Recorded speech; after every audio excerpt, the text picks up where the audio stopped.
Welcome to On the Brink, the show that talks about all the reasons not to become an entrepreneur. Every fortnight, we speak to an accomplished founder about the fine line between breakdown and breakthrough. I'm Shailene, and today I'm with Sofia, the CEO and co-founder of AltAtlas, a biotech company unlocking the potential of stem cell biology in large-scale manufacturing. Most recently, they were selected to join JLabs Singapore, the Johnson & Johnson Global Incubation Program, thanks in part to Brinc's introduction. AltAtlas is also a Brinc portfolio company doing great work in cell therapy, cultivated meat, novel stem cell lines, and bioinformatic services. How are you today, Sofia? Good, thank you. How are you? Thank you for having me. Absolutely. Really excited to speak to you today. Let's give the people what they want and jump right into the questions. So you founded AltAtlas in 2021. Before that, you'd founded Cell Farm in 2019, the first cultured meat startup from Latin America. Amazing achievement. Could you briefly tell us how your professional background brought you here, having founded two biotech companies from the ground up? And also tell us what the problems that you're looking to solve with AltAtlas are. Yes, I think that as a chemical engineer, process engineer, I love solving technological challenges to improve people's health, to make improvements on the environment, on the economy. So, well, I founded my first venture, as you mentioned, in 2019, and Old Atlas was established in late 2021. We are addressing the challenge of efficiently assessing cell health in large-scale manufacturing, which helps to save millions in batch losses. So the applications, as you mentioned, where the cells are at the front of the product, for example, in cell therapy or even in cultivated meat, is where we are aiming to solve certain challenges for those applications. Fantastic. And I would imagine that because of the industry you're in, there must be some sort of challenge when it comes to conveying certain messages to stakeholders and shareholders. So I do want to ask you, what message would you say your company stands for? And if there has been challenges in conveying that message, what have they been? Yes. So, well, our aim is to unlock the potential of cell biology in large-scale manufacturing, so making cell therapy available to all. And certainly conveying the message has indeed been quite challenging. I think most tech founders will be in a similar position. It's challenging because of the technical complexity of our solutions, also the innovative nature of them. It's not straightforward maybe to compare to what's out there in the market, and that poses challenges. I think that what helped us was to simplify the message, even though that's quite hard, but simplifying the message as much as possible. Also, I think that showcasing case studies simplifies it's straightforward, the application that we can have or the solution that we can bring in. So I guess that those two things really help us. Yeah, I can see how that would be the case because case studies, they show the application and they show how they work, right? So I would imagine that's exactly what you guys need, especially in such a technical field. That leads me to my next question. Of all the roadblocks that you've faced having founded two startups, I'm sure you've been through quite a few. What was one of the biggest roadblocks that you faced in the early challenges? And could you tell us what helped you get through those roadblocks? Yes, I indeed faced several challenges. I would say that at the very early stages, the main challenge I faced was the limited entrepreneurial ecosystem, especially at that time in Latin America, in particular in Buenos Aires, Argentina, where I'm from. It's quite different from starting a business, a venture in regions or countries like the UK, the US, APAC. So you have more established support systems. And certainly what helped me through these red blocks would be building a strong network of mentors. Partnering with Brinc also helped a lot. It was my first accelerator program. It was my first experience in an accelerator program, and that helped a lot. Fantastic. Really good to hear that we could help in that way. Really, you're, yeah, you Yeah. still are helping. Fantastic. Really good to hear. We do want to ask, could you tell us about a low point, perhaps a time you thought of giving up and how you managed to climb out of it, especially in you speaking about how difficult it was for you to be where you're from and to start an ecosystem that was basically non-existent at the time. Could you tell us about any low point you experienced? Yes, maybe I didn't think of giving up, but it was hard to maybe transmit that to my co-founder at the time, that we needed to be abroad because the ecosystem was way bigger there. Again, the support system is completely different abroad. So that was quite challenging for me. A more recent challenge, I would say that it was around an investor that quite unexpectedly and out of the blue decided not to invest. I found that it's more common that we want to be as founders. So that was a very hard or a big shock to the team because we invested a lot of time and resources on that. So I guess Yeah. as an early stage investor, they should have known better. But however, despite the setback, the team, except for one employee, came out stronger. Yeah. Thank you for being so open about that. I'm going to ask you to be vulnerable again because the next question is, can you think of a major risk that you took on this journey that paid off, especially if I guess it feels like a risk every time you put yourself out there and there's a potential of getting rejected, but yeah, please tell us. I think that would be at the early stages when I quitting my corporate job to become an entrepreneur, I guess was a major risk I took. It definitely paid off. I would say I don't regret it at all.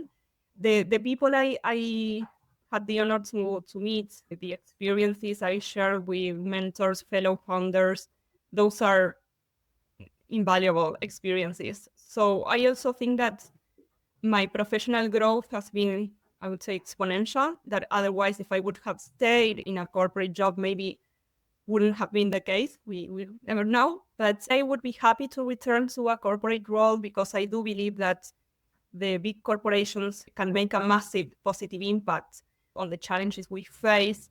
I think that now I have validated my entrepreneurial mindset and also I have a different perspective. I'm more proactive about improving things. So yeah, Yeah, overall it paid off. brilliant. I do want to go back to what you mentioned about the investors. In terms of your experience with going out to investors, I'm sure there was a lot of lessons in that. So, could you share a lesson? What's one piece of advice you wish you'd received before going out for investment rounds? Fundraising and seeking out VC investment is a full-time job in itself. It can be sometimes a daunting experience, Mm, especially if you don't receive honest feedback from those interactions, because it's yeah, always to put yourself out there and for people that know better than you to challenge your business model, your value proposition. But I guess that it would be way valuable if we receive from all or most interactions this feedback. What yeah, I would say is leverage grants as much as possible. But if you are seeking VC investments that we all need, I would say to ask a lot of questions, in mm, particular, if they are actively investing at the moment, because you can waste a lot of uh, time. And more importantly, as I mentioned, if you receive feedback, then it's not wasted time, but you're yeah, spending a lot of energy. And if they are not investing at the time, you are maybe thinking there is an investment possibility in the short or mid term when there isn't. So ask the right questions to investors to make sure that's the case. yeah, that's really good advice. I would imagine that is so discouraging, but that must be what you're referring to when you say you've had a mindset shift, because now it sounds like you are asking for the feedback, no matter how critical or whatever it might be. You're like, I would rather have that. So that's part of your exponential growth for sure as a founder. Can you talk about some other potential pain points you were experiencing that joining an accelerator like Brinc helped you address? Of course, you receive funds, and that's a pain point. We need the funds to start things. So you need somebody or that support system that believes in you and that funds you, but also gives you that additional support that can turn, in some cases, in long-lasting relationships with their mentor network and fellow founders. Yes, early stage accelerator programs such as Brinc definitely helped me overcome those challenges. And speaking of building a support network, which you mentioned was one of the most critical things that you came to realize is essential, how would you say, how do you build and maintain a supportive network of fellow entrepreneurs and advisors? At the end of the day, the world is quite small and you end up in similar events. It's not necessarily to attend all events for sure, but the thing is, being present and not just asking for support, but providing support whenever you can. It's such bi-directional exchange. So I Yeah. think that is important. Provide support, ask for support. It's quite genuine relationships, not to force anything. But in my case, I would say that it comes quite naturally to me. And I'm happy and grateful to have a strong global network. Yeah, that's amazing. I think looking at it from the perspective of not only what can I get from this person, but what can I provide, that must be exactly what you mean by authentic relationships, which is probably hard to remember when you're in the thick of being an entrepreneur. You have to remember it's not always about, what you get from others, but also the amazing value you can provide as a startup. So very well said. In asking about Brinc's cohort, is there anyone from Brinc's cohort that you're still in touch with today? Yes, there are a couple of founders. Every now and then we get in touch, and whenever we are in same city, we just grab a coffee and catch up, and that's amazing. With Kerry from Avant Meat, for example, she was part of my cohort back in 2019. So yes, and a couple of other founders, and even with the ones that I'm not in contact, I know that if they reach out or vice versa, we will be there to support Yeah. in any way we can. That's pretty awesome. Like you have a lifelong support circle just from attending a few months of, of an Yes, accelerator. it's quite strong, the relationship you can build without pushing anything, right? It's just quite natural that we face similar challenges and we talk and we try to help each other. Yeah, absolutely. I don't have many more questions for you, but I did want to say, of course, in the beginning, we mentioned that most recently you guys have been selected to join JLabs Singapore. Congratulations. That's incredibly exciting. Upon asking about news, is there anything else upcoming for Alt Atlas that you'd like to tell our audience about? So yes, there are some quite interesting opportunities and things coming on for us. It's about collaborations with fellow founders, with biotech startups. We want to further improve our technology around cell therapy and make our software as flexible as possible. We are aiming at building various case studies to Hmm. optimize this process and again making cell therapy available to all. So basically reducing the costs, being able to prove that with our software, we can provide a quality system to produce cells as, for example, the FDA or CFDA to meet the thresholds that those entities or regulators ask for. I'm really excited about what's coming next. And with those results, we want to showcase that to J&J. Now that we are, thanks to Brinc's introduction, part of Johnson, we would be able to showcase them in the best way possible, those results, and potentially doing a collaboration with them. It's quite challenging and yet rewarding. And so the team is really looking forward to what's coming next. That is so exciting. Congratulations again. And thank you for being so open throughout this conversation.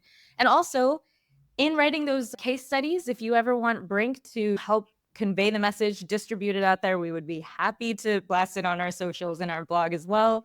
It's definitely worth shouting about. So, Thank congrats. All right. So, before I let you go for the last few minutes, we do have a very quick and easy game that we want to play with you.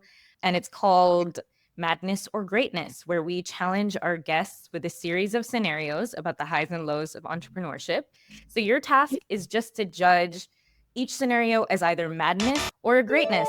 Super easy. Don't overthink it. Okay, ready? you. Yes.